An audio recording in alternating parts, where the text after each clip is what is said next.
Good morning. Prime Minister Datuk Sri Ismail Sabri Yaakob expressed hope that teachers will continue to serve with dedication and carry out the trust of educating the children of Malaysia. In conjunction with the Teachers' Day celebration on Monday, he said May 16th is a meaningful day for educators for their services and sacrifices in educating the nation. In a post on his Facebook page, Datuk Sri Ismail Sabri said teachers are like candles that illuminate people's lives for a lifetime despite challenges. He also wished a happy Teachers' Day to all educators who never get tired of being a beacon for Keluarga Malaysia. The Prime Minister said this year's Teachers' Day celebration, themed Guru Tunjang Sekolah Sejahtera, coincided with a commitment to always give their best in producing the country's future generation. Earlier, the launch of the national level 51st Teachers' Day celebration 2022 was held at University Malaysia, Kelantan.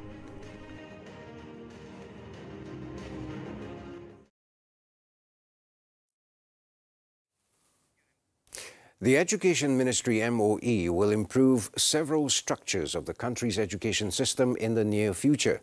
Senior Education Minister Dato Dr. Radzi Jidin said the improvements that would be given attention by his ministry will include restructuring the teacher transfer process and the provision of an application platform for scheduling and grading schools nationwide. Among them, headmasters and principals will not be allowed to stop teachers from requesting transfers to other schools, and teachers may also apply for transfers throughout the year. So, bila kita buat garis panduan baru, kita tengok apa kelemahan yang ada. Jadi antaranya pertukaran ni dia boleh mohon 2 kali setahun. Tapi kalau dia dah tiba-tiba lepas, katakan suami dia dulu bekerja berkhidmat askar ke polis ke, masa tarikh tutup tu tak dapat surat tukar lagi. Habis tarikh tutup dapat surat tukar. Jadi dia nak kena pohon, nak kena tunggu. Dia pun dah stres dah, nak pohon pun tak boleh, nak kena tunggu sehingga dibuka semula. Jadi sebab itu kita kata dia tak make sense. Jadi kita kata dia nak pohon anytime. Now permohonan boleh buat anytime.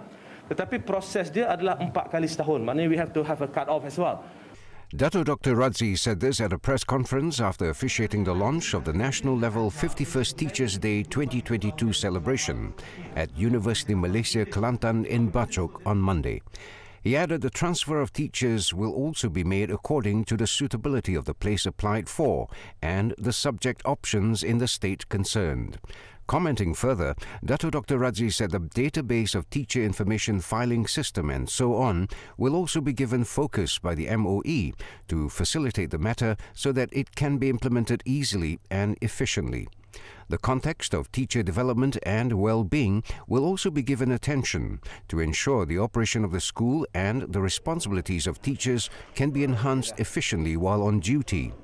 The senior minister also said his ministry planned to set up a special application platform to help school administrative staff in filling in data and other important documents related to their work. He assured that improvements were being made as the ministry had gone down to the ground to listen to the views and grievances of the educators during engagement sessions held earlier. This is to address the inefficiencies in the structure of the school system and ensure the teachers can spend their time educating or teaching optimally. At the event, Datu Dr. Adi Badio Zaman alias Badu Zaman Tua was named the Tokoh Kepimpinan Pendidikan Kebangsaan 2022, while Roslan Yatim was announced recipient of the Anugerah Tokoh Guru Kebangsaan 2022.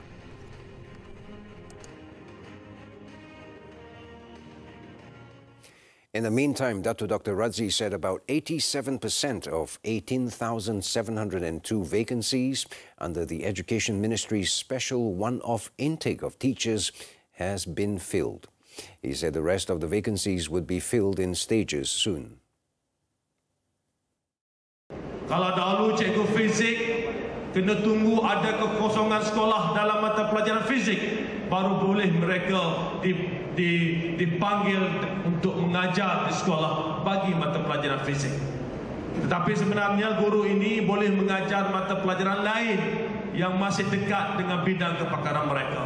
Daripada situlah kita bentuk pelbagai kluster bagi membolehkan kita menyelesaikan isu mismatch antara option yang mereka belajar di universiti dan keperluan kita di sekolah. Dan alhamdulillah, seperti mana saya sebut sebelum ini, kita telah berjaya menyelesaikan pengambilan 87% daripada 18,702 orang tersebut.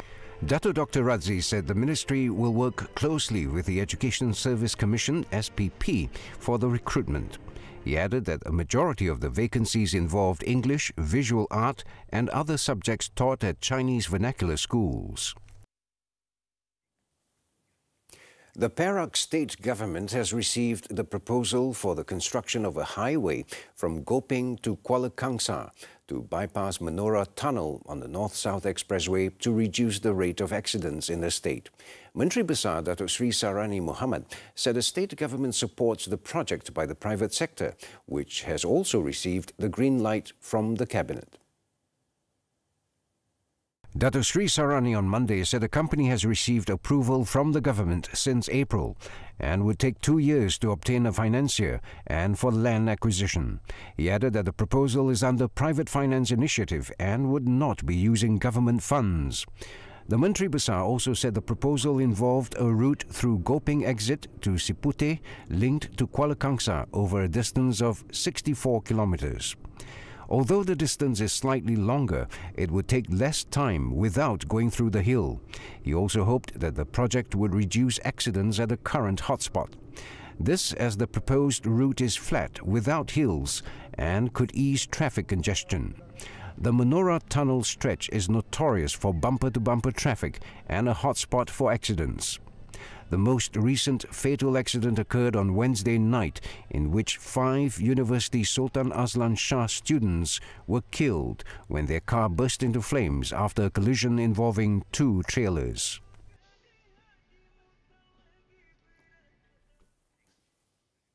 Still in Perak, the search and rescue team has found human body parts, believed to be one of the 2 female climbers who were reported missing in a water surge incident while climbing Gunung Suku in Simpang Pulai on Sunday. According to Perak Fire and Rescue Department's Assistant Director Muhammad Sharizal Aris, the body parts were found under a pile of wood at about 10:20 a.m. on Monday. It was reported that the remains were found after an hour into the operation, about 300 meters from the location where the rescue team found a human limb, a left leg, on Sunday. However, it has yet to be confirmed if the body part is related to the left leg that was found before. The remains were then brought down to the control post by a team of the Malaysian Special Tactical Rescue Operations. It was reported on Sunday that 2 hikers were missing after a landslide struck Gunung Suku. The duo has been identified as Si Su Yen, 30, and Ng Yi Chu, 46, both from Selangor.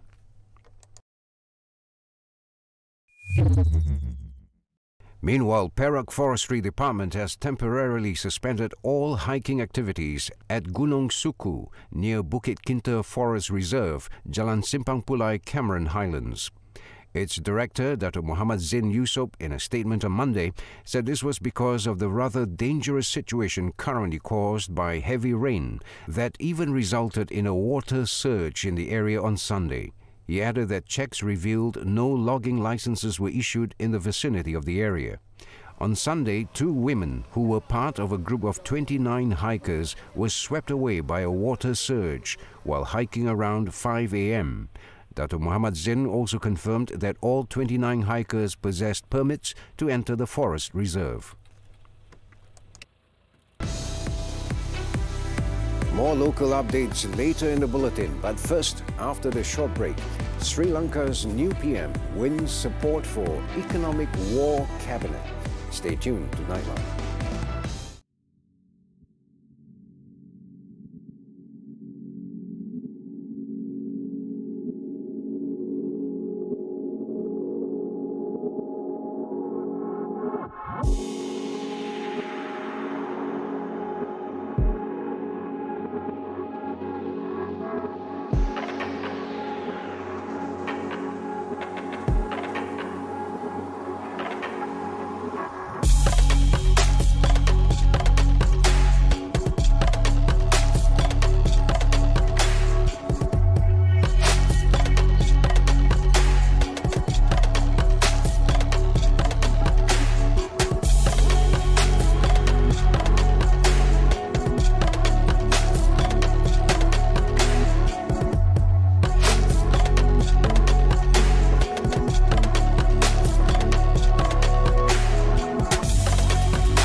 front now. At least 14 people were killed and more than a dozen others injured when a bus carrying domestic tourists crashed into an advertising sign in Indonesia's East Java province early on Monday.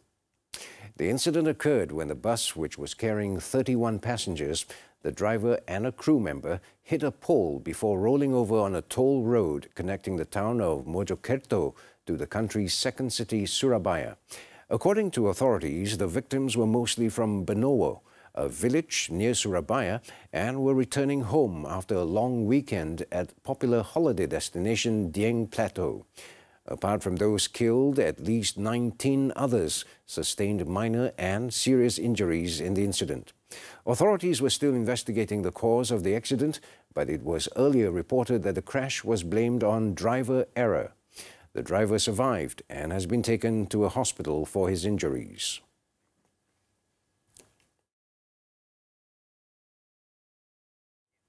Sri Lanka's new Prime Minister won crucial support from two main opposition parties Monday, easing the pressure on the ruling Rajapaksa clan in the face of the island's worsening economic crisis. This after the main opposition Samagi Jana Balawegaya SJB party appeared to drop its demands that President Gotabaya Rajapaksa should step down before backing a coalition to manage the crumbling economy. The SJB, however, did decline to join a unity government led by new Prime Minister Ranil Wickremesinghe, but said it would unconditionally support the positive efforts to revive the economy. And the second largest opposition party, the Sri Lanka Freedom Party, SLFP, said it would join the cabinet. Even so, thousands of protesters remained camped outside the seafront office of 73-year-old President Gotabaya Rajapaksa, whose brother Mahinda quit as premier last week, demanding his resignation in return. Shortages of food, fuel and medicines, along with record inflation and lengthy blackouts, have brought severe hardships to the country's 22 million people in the worst financial crisis since independence from Britain in 1948.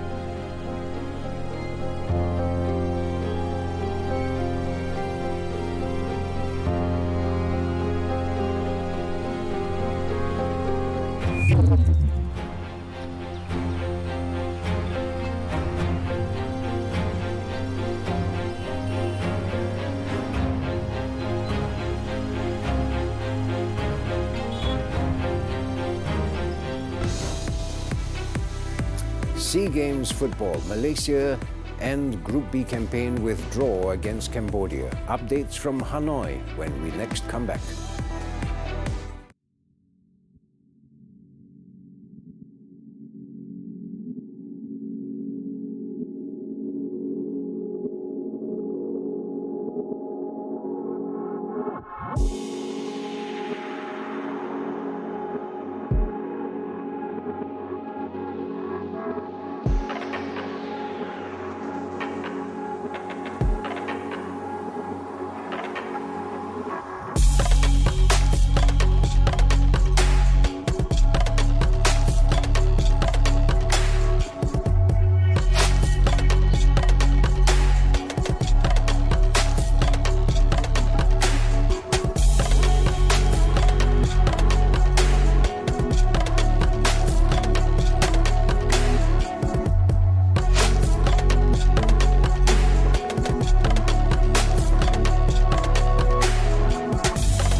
Sarah Adi, who sees herself more as a sprinter, surprisingly won the women's pole vault gold on Monday at the SEA Games.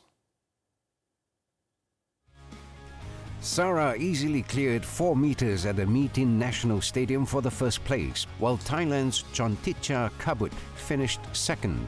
and Filipina Aliana Joyce Nicholas Martinez was third. What made her achievement memorable is the fact that this is her debut in the Games.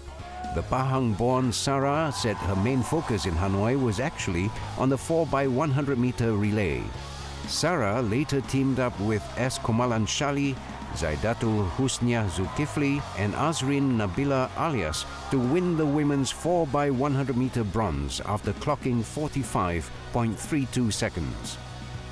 Meanwhile, the national 4x100-meter men's team of Arshad Matsad, Zulfikar Ismail, Azim Muhammad Fahmi and Haikal Hanafi set a new national record of 39.09 seconds en route to the silver.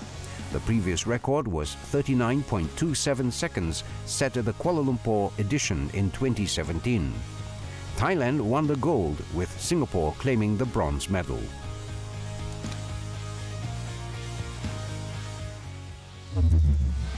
At the Kwan Mua Gymnasium Centre, artistic gymnast Rachel Liu claimed her second SEA Games gold medal after she emerged victorious in the women's balance beam event.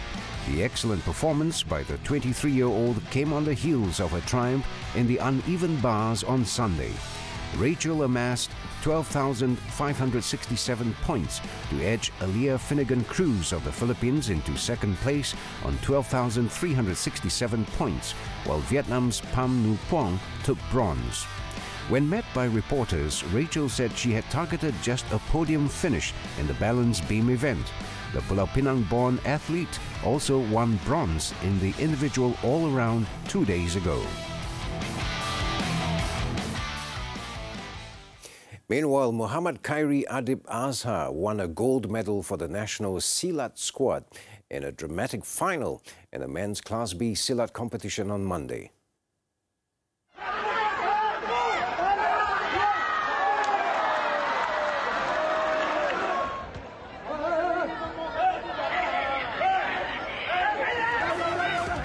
With 4 seconds left and Adib trailing by 9 points in the bout at 50-59, the action of his opponent, Khairuddin Mustaqim, in punching him in the face brought consequences to the Indonesian exponent. After a video review, the jury handed the Indonesian competitor a 10-point deduction for violating the rules of the competition, thus giving Adib a 1-point advantage at 50-49, which stood till the end of the bout. The 20-year-old's feat continued the legacy of his father, Azhar Ahmad, who won a gold medal when Malaysia hosted the 2001 SEA Games. Meanwhile, 2 national women exponents had to be satisfied with a silver medal after they lost in their respective finals. Siti Rahma Muhammad Nasir, who's also a 4-time world champion, had hoped to win gold in Hanoi, lost 32-39 at the hands of host exponent in the women's F class. Compatriot Siti Shazwana Ajak, who was the first in action in the finals on Monday, lost 22-30 to Nurul Suhaila Muhammad Saiful of Singapore in the women's E class. Moving on to football now. The national under-23 team squandered a chance to confirm top spot in Group B when they were held 2-2 by Cambodia at the Tien Trong Stadium in Nam Dinh on Monday. Malaysia ended their group campaign unbeaten with 8 points and have guaranteed their semi-final spot. Coach Brad Maloney made 8 changes to the lineup that played against Singapore for the day's match. Cambodia scored first via a penalty through Chun Chan Che in the 45th minute after Malaysia's Quentin Chin handled the ball in the box. However, Hadi Fayad Razak equalized for Malaysia in the 51st minute, also from the penalty spot.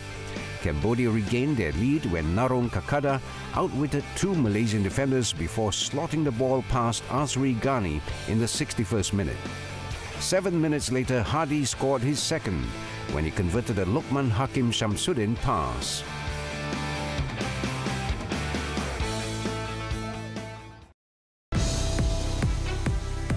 Couple remanded over death of 8-year-old niece. More from the local front after this breather.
Malaysia's renowned exports, Roti King, became the first Malaysian restaurant to open in a property project owned by the Malaysian consortium Better Sea Power Station. Founder and proprietor of Roti King, Sugan Gopal, said the launch would also open up employment opportunities for Malaysian chefs who want to work in his outlets in the United Kingdom. Haliza Hashim reports from London. The growing popularity of Malaysian food such as murtabak and roti canai in the UK means a growing business and more workers are needed. Earlier this month, Roti King not only made history by opening its 5th restaurant at the iconic Battersea Power Station, but also able to offer job opportunities to Malaysians who want to work with the company. For the record, UK employers have to be granted a sponsorship license by the Home Office before they can employ non-UK resident workers under the new points-based visa system and routes, such as the skilled workers visa. Get 3 years visa, so they can work with Roti King, extra chef, skillful people. Then from there, they can grow their career. So it's all about training boys and training. It's not. I really want everyone to be entrepreneur, to learn things from us and open more shops with us, and then they can grow as well. They learn a lot of things. So it's going to be a good opportunity for the Malaysians if they want to go and work abroad. And to have Roti King opening today, the last retailer coming into phase 1, an amazing brand that symbolises the UK and Malaysia coming together. It really is a special day. So we've heard there are going to be jobs created in the UK, jobs created in Malaysia, and bringing people across. So this place is all about community, and this restaurant is one more example of us working together to benefit more communities. Hail from Ipoh, Perak, 43-year-old Sugan arrived in London in 2003. He started by running a small business selling roti canai. The first Roti King in London opened in 2014. Today, there are 2 Roti King restaurants and 3 Gopal's Corner in market halls around London. Almost all dishes served at the restaurants use family recipes. Saya semua kasih ajar, masak-masak semua. Saya kasih tunjuk. Kadang-kadang saya sudah sakit, saya duduk, panggil dia masak. Pergi sekolah, balik rumah, tolong saya masak roti canai, bikin teh, semua ada. Roti King, which operates with a central kitchen concept, aims to open 5 restaurants across the UK each year. Haliza Hashim, TV3, London. In Ipoh, Perak, police have obtained a week-long remand order against a couple suspected of abusing their 8-year-old niece to death. Magistrate Anis Hanini Abdullah granted the 1-week remand order, which will end on May 22nd to facilitate investigations into the case. The case is being investigated under Section 302 of the Penal Code for murder, which provides for the mandatory death sentence upon conviction. On Sunday, Perak Police Chief Datuk Myo Farid Al-Atrash Wahid said police arrested a couple aged 40 after receiving a report from a medical officer at the emergency unit of the Raja Permaisuri Bainun Hospital at 3:14 a.m. He said according to the medical officer, the girl was taken to the hospital by an ambulance and was pronounced dead upon arrival at 1:45 a.m. Further examinations on her body found signs of injuries suspected to be due to abuse. Results of the post-mortem conducted at the hospital found that the victim died from multiple blunt force injuries. This prompted police to arrest the married couple, who are the victims' guardians. In Negeri Sembilan, the parents of 2 students allegedly assaulted by their seniors at a religious boarding school have asked the school authorities to put an end to what they call a culture of bullying. The father of one of the students, 50-year-old Ahmad Fauzi Matsud, said drastic action was needed as the tradition of bullying was worsening at the school and regarded as normal. Lebih kurang dalam 75 orang tingkatan 2 and then 20 orang tingkatan 4 dan diletakkan dalam satu dom yang gelap untuk buat tindakan yang tak tahu apa tanpa pengawasan orang dewasa. So, saya rasa benda ni sepatutnya tak boleh berlaku sebab apa pun tindakan daripada kanak-kanak di bawah 18 tahun mesti ada orang senior yang memonitor walaupun untuk tujuan pendidikan. In a press conference in Seremban on Monday, Ahmad Fauzi revealed the parents of the affected students learnt of the incident from their children and not from the school management. He added his son suffered leg injuries after being hit with a broom, an iron rod and a piece of wood by 2 Form 4 students. The trauma of the beating also affected the boy's studies. The father of another bullying victim, 44-year-old Nur Azmi Muhammad Nur, said his son also suffered from the same effects following the assault. Kecederaan kepada anak saya berlaku di bahagian kaki kanan, di bahagian kaki kanan dengan betis. Sebabnya badan yang ditendang menggunakan kaki tangan tak ada tinggalkan kesan. Jadi anak saya mengalami kesesakan nafas. Mengikut laporan anak saya, makluman anak saya, dia sampai separuh sedar kena pukul tu. According to both parents, the school appeared to be indifferent and insensitive to the issue as it was trying to settle it quietly without discussing the matter with the parents concerned. Nur Azmi said so far 7 reports have been lodged by the parents of the affected students, who are all boys. On Sunday, Nilai Police Chief Superintendent Muhammad Fazli Abdul Rahman said police had received reports from 3 Form 2 students of a religious boarding school in the district who claimed they had been assaulted by their seniors. Meanwhile, the Education Ministry warned school authorities not to hide bully cases involving their students and to be transparent on the matter. Senior Education Minister Dato Dr. Radzi Jidin said the ministry took the issue seriously and would not compromise with those covering up such cases. He also said any problem within a community needed the cooperation from all quarters to solve it.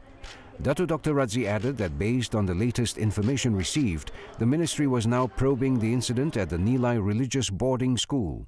He also assured that the necessary action will be taken if it was found that certain quarters had tried to cover up the bullying incident.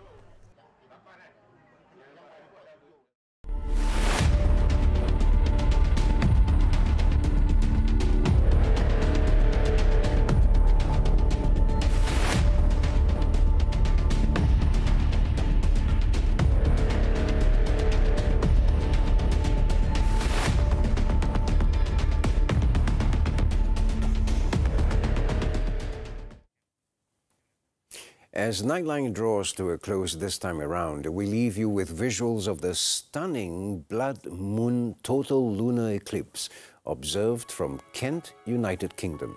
With that, I'm Raymond Goh. Thank you for tuning in and stay safe, Malaysia.